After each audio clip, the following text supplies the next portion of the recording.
No? Oh, grabe. Sana ba yung kita mo tabunan? Ha? Sana? Ah!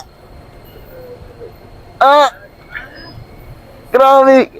Grabe man kayo ka protection sa yung cellphone. Ay, tabon-tabunan man gud niya. Ana gina kay baraton na maguling nga cellphone good iPhone kuan lang good baraton nga iPhone. Kung bago katong bago karon ba. Oh, pagka-power gino. Pero pag madugay na, May panglabay na po ni Elisa na po bagong version. pagka-power gino.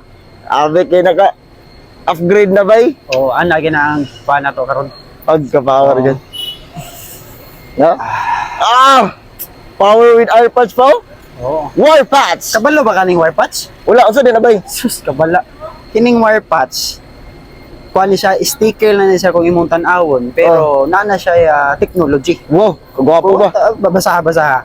Wire patch with advanced metal conditioning technology. Pagka-power. Kumbaga, naa ni siya technology gitawag nito BioI. Wow. Mau ba? Balo ka sa BioI. Unsa din ang bayo ay? Bioinformation. Wow. Pinaka-high-end pa niya sa mga gitawag to scalar energy, mga negative ion. So, high-end ni siya. Dapat masabay na ta sa technology nga high-end kayo. Wow. The best. So, ang nakarindot pagid ani kung imon siya ibutang sa cellphone, ang focus ani niya anti-radiation. Mau ba? Oo.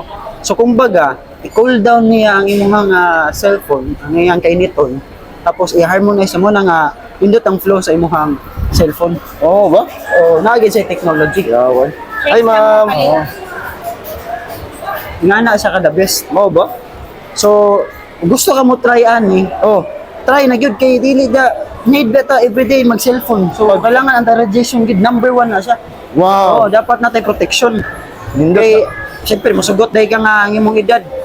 Mga 40, mga 30 pa lang o 30 to 40. Lang nato. Na madaot na imong mata. So, careful ka na kailangan natay protection. Nindot. Oo. So, gamit ta kani.